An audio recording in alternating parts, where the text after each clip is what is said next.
നമസ്കാരം കൂട്ടുകാരെ, എൻ്റെ പേര് അനന്തു. പന്തളം ഫാമിംഗ് സൊല്യൂഷൻ്റെ മറ്റൊരു വീഡിയോയിലേക്ക് ഏവർക്കും സ്വാഗതം.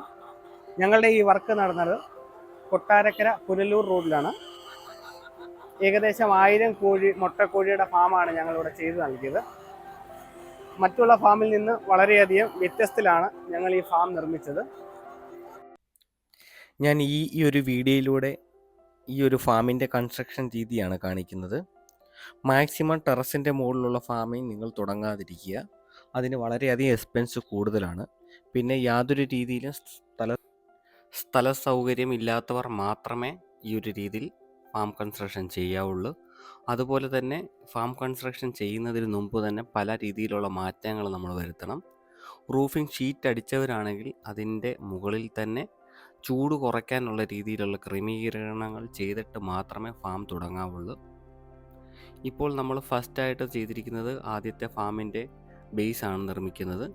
ബേസ് നിർമ്മിച്ചതിന് ശേഷം മാത്രമാണ് ബാക്കിയുള്ള കാര്യങ്ങൾ ഞങ്ങൾ ചെയ്തിരിക്കുന്നത് ഇവിടെ.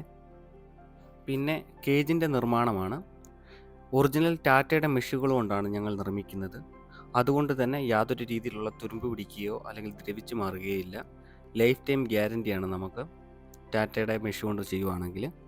അതിനുശേഷമാണ് ടെറസിൻ്റെ മുകളിൽ ചെയ്യുമ്പോൾ പ്രത്യേകം ശ്രദ്ധിക്കേണ്ടതാണ്, ചൂട് വളരെയധികം നമ്മൾ കുറയ്ക്കണം. ചൂട് ഫാമിങ്ങിന് വലിയ രീതിയിൽ ദോഷം ചെയ്യും. അതിനുവേണ്ടിയാണ് ഞങ്ങൾ ഇതിൻ്റെ മുകളിൽ ബബ്ലിംഗ് ഷീറ്റാണ് അടിക്കുന്നത്. ടെറസിൻ്റെ ഫാം ഇരിക്കുന്ന എല്ലാ ഇടങ്ങളിലും ബബ്ലിംഗ് ഷീറ്റ് കൊണ്ട് ടെറസിൻ്റെ മുകളിൽ സീലിംഗ് മാതിരി ചെയ്തതിന് ശേഷം മാത്രമാണ് ഞങ്ങൾ കോഴികളെയാണെങ്കിലും മറ്റു വർക്കുകളിലോട്ട് മുന്നോട്ട് നീങ്ങത്തുള്ളൂ.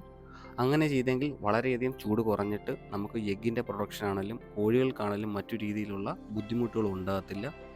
പല രീതിയിലുള്ള അസുഖങ്ങളും ചൂട് കാരണം ഉണ്ടാകുന്നുണ്ട്. അതുപോലെ എഗ്ഗിൻ്റെ പ്രൊഡക്ഷൻ വളരെ രീതിയിൽ കുറയും. അതുപോലെ തന്നെ മുട്ടയുടെ വലുപ്പത്തിൽ വളരെയധികം വ്യത്യാസം ഉണ്ടാകും. അതുകൊണ്ടാണ് ഈ രീതിയിൽ ക്രമീകരിക്കുന്നത്. സാധാരണ രീതിയിൽ ചെയ്യുകയാണെങ്കിൽ പൂർണ്ണമായിട്ടും പരാജയമാണ് റൂഫിൻ്റെ മുകളിൽ ചെയ്യുന്നത്. അഥവാ റൂഫിൻ്റെ മുകളിൽ ചെയ്യുന്ന ആൾക്കാർ ഇതേപോലെ തന്നെ ചൂട് കുറയ്ക്കാനുള്ള പല രീതിയിലുള്ള സൊല്യൂഷൻസ് ഉണ്ട്. ആ രീതിയിൽ മാറ്റം വരുത്തിയതിന് ശേഷം മാത്രമേ റൂഫിൻ്റെ മുകളിൽ ചെയ്യാവുള്ളൂ. ഇതൊരു ഓപ്പൺ ടെറസിലാണ് ഞങ്ങൾ സ്റ്റാർട്ട് ചെയ്തത്. അതിനുശേഷം പക്ഷികളാണേലും മറ്റു ജീവികൾ ഫാമിനകത്തോട്ട് കയറാൻ പറ്റാത്ത രീതിയിൽ 4 വശവും ഞങ്ങൾ പൂർണ്ണമായിട്ടും മറച്ചതിന് ശേഷം ടാറ്റയുടെ GI മെഷ് കൊണ്ട് മറച്ചതിന് ശേഷം മാത്രമാണ് ഞങ്ങൾ വർക്ക് കണ്ടിന്യൂ ചെയ്തത്. അതുപോലെ തന്നെ മെയിൻ റോഡിൻ്റെ സൈഡിൽ തന്നെയാണ് ഈ ഒരു ബിൽഡിംഗ് നിൽക്കുന്നത്. അതിനുശേഷം വീണ്ടും ഈ ടെറസിൻ്റെ മുകളിൽ ഫാം തുടങ്ങുന്നവർ ശ്രദ്ധിക്കേണ്ടത്, കാഷ്ടം ഒരു രീതിയിലും നമ്മുടെ ടെറസിൻ്റെ മുകളിൽ വീഴാൻ പാടില്ല. വീണ് കഴിഞ്ഞാൽ ടെറസിന് ലീക്കേജുകളും അങ്ങനെ പല രീതിയിലുള്ള വീടിന് അല്ലെങ്കിൽ അതിൻ്റെ റൂഫിങ്ങിന് പല രീതിയിലും ദോഷകരമാണ്. അതുകൊണ്ടാണ് കാഷ്ടം ഈ ഒരു രീതിയിൽ കളക്ട് ചെയ്തിട്ട് ബയോഗ്യാസ് സിസ്റ്റത്തിലോട്ട് പോകുന്ന രീതിയിലാണ് ഞങ്ങളിത് ചെയ്തിരിക്കുന്നത്. അങ്ങനെ ചെയ്യുമ്പോൾ നമുക്കിത് എക്സ്ട്രാ കോസ്റ്റാണ് വരുന്നത്. നിലവിൽ തറയിൽ ഭൂമിയിൽ ചെയ്യുകയാണെങ്കിൽ ഈ ഒരു രീതിയിലുള്ള കോസ്റ്റ് നമുക്ക് ഒഴിവാക്കാൻ പറ്റും.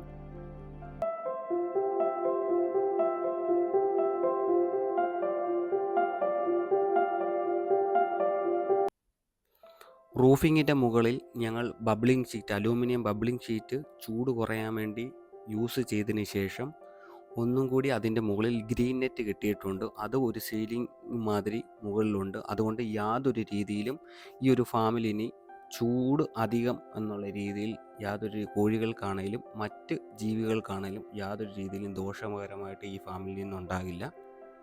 ഇതേപോലെ റൂഫിങ്ങിൻ്റെ മുകളിൽ ചെയ്യാൻ ആഗ്രഹിക്കുന്നവർ ഇതേപോലെല്ലാം മനസ്സിലാക്കി മാത്രമേ ഫാമിംഗ് സ്റ്റാർട്ട് ചെയ്യാവുള്ളൂ. ഇല്ലെങ്കിൽ പൂർണ്ണമായിട്ട് നമുക്ക് ഈ ഒരു ബിസിനസ് നഷ്ടകരമായിരിക്കും. വളരെയധികം കോസ്റ്റ് കൂടി ഒരു മെത്തേഡാണിത്. ഒരു രീതിയിലും ഈ ഒരു മെത്തേഡിൽ സ്റ്റാർട്ട് ചെയ്യാതിരിക്കാൻ മാക്സിമം ശ്രമിക്കുക. മാക്സിമം തറയിൽ തന്നെ ചെയ്യുക. യാതൊരു രീതിയിലും ഭൂമിയുടെ ലഭ്യത കുറവുള്ളവർ മാത്രമേ ഈ ഒരു രീതിയിൽ ചെയ്യാവൂ. അതുപോലെ തന്നെ ഈ ഒരു രീതിയിൽ ഫാമുകൾ ചെയ്യുമ്പോൾ വളരെയധികം ജോലിഭാരം നമുക്ക് കൂടുതലാണ്. ഫീഡ് മുകളിൽ കൊണ്ടുവരണം. അതുപോലെ തന്നെ കാഷ്ടം ചിലപ്പോൾ റിമൂവ് ചെയ്യേണ്ട രീതിയിലാണെങ്കിൽ അങ്ങനെ, അല്ലെങ്കിൽ ബയോഗ്യാസ് സിസ്റ്റം ആണെങ്കിൽ വലിയ പ്രശ്നം വരില്ല.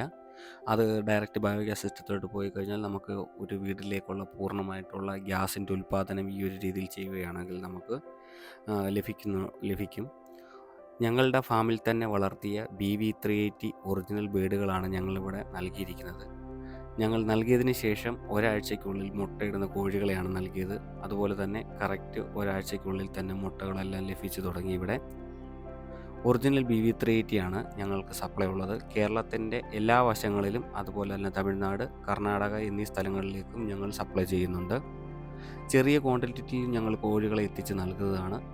ചെറിയ ക്വാണ്ടിറ്റി എത്തിക്കുമ്പോൾ ഹോൾസെയിൽ റേറ്റിൽ തന്നെ ആയിരിക്കും കോഴികൾ സപ്ലൈ ചെയ്യുന്നത്. ട്രാൻസ്പോർട്ടേഷൻ ചാർജ് എക്സ്ട്രാ വരും.